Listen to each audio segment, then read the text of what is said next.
नमस्कार, news plus live में आप सभी दर्शकों का स्वागत है। मैं हूं रविंद्र कुमार और आज हमारे साथ स्टूडियो में मौजूद हैं डॉक्टर पुरुषोत्तम कुमार, जो प्रदेश अध्यक्ष हैं अखिल भारतीय हिंदू महासभा के जो है ना। और सबसे बड़ी बात क्या है ना कि राष्ट्रपति के हाथों ये सम्मानित हो चुके हैं प्रेसिडेंट स्काउट से।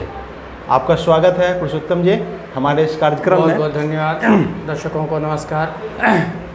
तो सबसे पहले तो हम जानना चाहेंगे कि आप जिस संस्था के बिहार प्रदेश के अध्यक्ष हैं हिंदू महासभा के, उसके बारे में थोड़ा सा कुछ बता दीजिए हमारे दर्शकों को। अखिल भारत हिंदू महासभा एक ऐतिहासिक पार्टी है। 1915 में इसकी स्थापना हुई है और वीर सावरकर, मदन मोहन मालवीय जी के जैसे बड़े बड़े स्वतंत्र संग्राम के योद्धा इसमें रहे हैं और ये वीर सावरकर की पार्टी है और हिंदुओं के लिए, खासकर राष्ट्रहित और हिंदुत्व के लिए ये समर्पित पार्टी है। हमारा एक ही मकसद है कि ये राष्ट्र हिंदू राष्ट्र बन जाए और इसके लिए हम लोग प्रयासरत हैं। आपको एक बात और मैं बताना चाहूँगा कि आज जो राम मंदिर की बात सुन रहे हैं जी, राम मंदिर निर्माण का भी पेटिशनर जो था वो अखिल भारत हिंदू महासभा था। और मैं ये मानता हूँ कि आज की डेट में सरकार ने अखिल भारत हिंदू महासभा के साथ अन्याय किया है, क्योंकि ये हमारी पार्टी इस मुकदमे का पेटिशनर थी।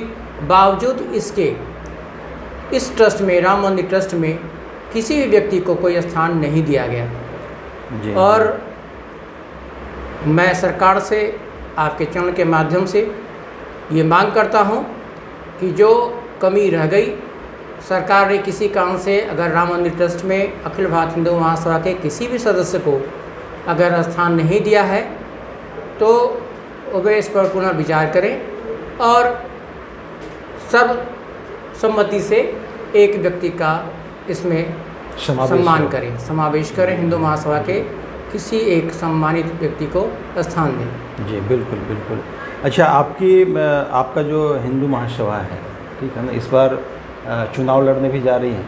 जी हाँ, इस बार बिहार विधानसभा चुनाव में हमारी पार्टी प्रयास ये कर रही है कि सारे सीटों पर चुनाव लड़े। पिछली विधानसभा चुनाव में भी हमने चुनाव लड़ा था, करीब हमारे 50 उम्मीदवार चुनाव लड़े थे। तो इस बार क्या, इस बार सारे सीटों पे संभावना है आपके पार्टी द्वारा लड़ने की? सारे सीटों पे प्रयास हम लोग कर रहे हैं, लेकिन हमारी कोशिश ये रहेगी कि सीटें भले ही कम हो जी, लेकिन एक सम्मानजनक मत हमें प्राप्त हो। मैंने आप सेलेक्टेड लोगों को जिनसे आपको उम्मीद बनता है कि कुछ अच्छा वोट ला सकते हैं, वैसे लोगों का आप चयन करके। जाहिर सी बात है कि मैं ये नहीं चाहता कि आज राजनीति का जो लोगों के सामने एक दृश्य है, नेता एक शब्द था जो पहले बहुत सम्मानजनक था। जी जी। लोग नेता का नाम लेते थे तो लोग उनके सामने नतमस्तक हो जाते थे, लेकिन आज जैसे ही नेता शब्द का इस्तेमाल होता है या लोग सुनते हैं कि नेताजी आए हैं तो सामने तो उनके सामने हाथ जोड़ते हैं, लेकिन पीछे में गाली भी बकते हैं। पीछे में उनका सम्मान कैसा होता है आप भी जानते हैं, सारी दुनिया जानती है। तो मैं ये चाहता हूँ कि कम से कम इसमें सुधार हो और मेरा पूरा प्रयास रहेगा कि हम चुनाव लड़ें या राजनीति में आए तो इस गंदगी को, इस कचरे को समाप्त करने के लिए आएंगे, न कि कचरे में शामिल होने के लिए आएंगे। अच्छा, इस चुनाव में कहीं से आप भी प्रत्याशी बन रहे हैं क्या? पिछली बार तो मैं कमरा विधानसभा से था। इस बार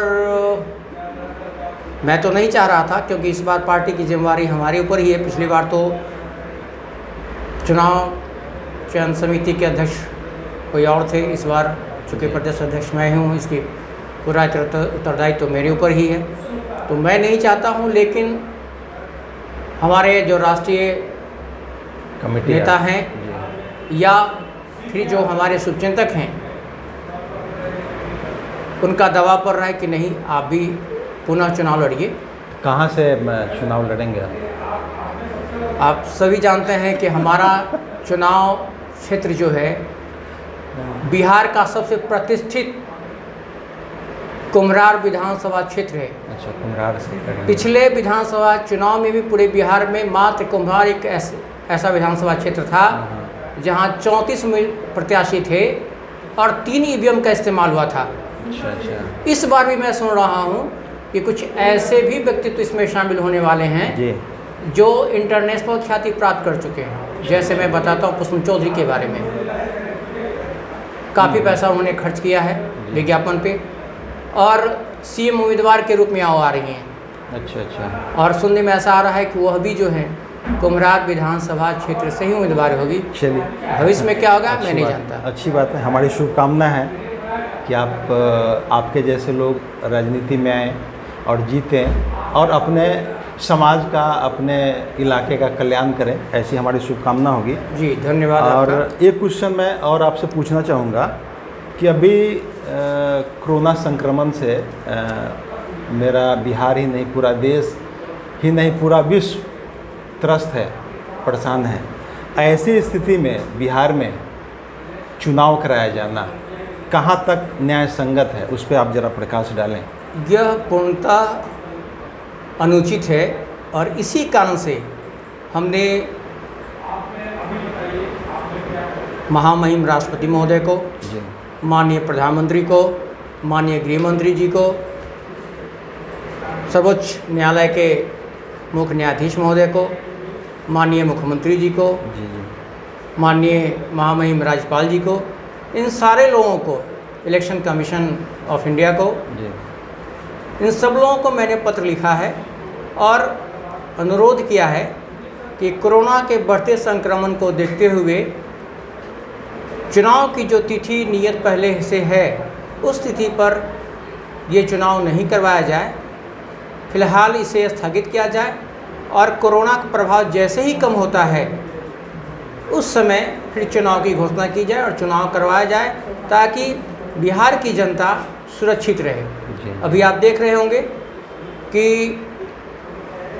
पहले सिर्फ जनता प्रभावित हो रही थी, अब ये जो प्रभाव है कोरोना का जो संक्रमण है सीएम हाउस तक चला गया और उसी का परिणाम है कि आज फिर सरकार को, प्रशासन को फिर घोषणा करनी पड़ी कि पटना में फिर 10 जुलाई से लेकर 16 जुलाई तक एक सप्ताह के लिए लॉकडाउन लगाया जा रहा है। जबकि आपको यह भी ज्ञात होगा कि इसके पहले पटना सिटी में करीब एक सप्ताह पहले से लॉकडाउन लगा हुआ है जो 12 तक चलना है। जी। लेकिन अब तो पूरे पटना में लगेगा, जो 10 जुलाई से 16 जुलाई तक रहेगा। 10 से 16 तक। और सबसे बड़ी बात यह है कि जब लॉकडाउन लगाया गया था शुरू में तो लोगों को काफ़ी परेशानी हो रही थी जी। और लोग आक्रोशित भी हो रहे थे कि सर सरकार ने क्या किया है, लोगों को समझ में बात नहीं आई थी। बहुत से लोग ऐसे भी हैं जो लॉकडाउन का विरोध कर रहे थे, अरे सरकार ने को तो निर्णय लेना आता नहीं है, क्यों लॉकडाउन लगा दिया। जी जी। तो बहुत से लोग विरोध कर रहे थे। लेकिन अनलॉक जब हुआ, अनलॉक 01 हुआ तो उसके बाद लोगों को लगा कि अरे अब तो सब खत्म हो गया है। खुल गया, हाँ। और उसका परिणाम ये हुआ कि सरकार के गाइडलाइंस की धज्जियाँ लोग उड़ाने लगे। धज्जियाँ उड़ कोई गई। मास्क नहीं पहन रहे हैं लोग, शारीरिक दूरियों का कोई ख्याल नहीं रख रहे हैं लोग और साफ सफाई पर भी ध्यान नहीं दे रहे हैं। परिणाम एकदम सामान्य की तरह जो है ना, जी, जैसे जीवनों की तरह पूर्ववत जो है ना। में सामान्य जीवन जी रहे थे उसी तरह से दोबारा जीवन जीने लगे। और उसी का ये कुपरिणाम है कि आज कोरोना का संक्रमण इतना बढ़ गया है कि पटना में 100 से ज़्यादा कंटेनमेंट जोन हैं। और अभी आपको यह भी जानकारी होगी कि पटना के ज्वेलर्स, स्टेशनरी की दुकानें और कुछ और भी सेक्टर जो प्रभावित हुआ, जिसके कारण स्वतः संज्ञान लेते हुए स्वयं ने उसने लॉकडाउन कर लिया। पूरे सरकार आज अनाउंस कर रही है, लेकिन पटना के ज्वेलरी हाउसेस पहले ही 4 दिनों के लिए कर चुकी है। खजांची रोड जो स्टेशनरी का मार्केट है वो पहले ही कर चुका है। जी। तो जहाँ जहाँ संक्रमण ज़्यादा फैल गया है वो लोग वहाँ स्वतः संज्ञान लेते हुए लॉकडाउन कर रहे थे और अभी सरकार को मजबूरी में पुनः दोबारा करना पड़ा है। इसलिए मैंने राष्ट्रपति महोदय से, प्रधानमंत्री महोदय से, गृह मंत्री महोदय अच्छा, से। तो ये अच्छी बात है ना, आपने प्रधानमंत्री को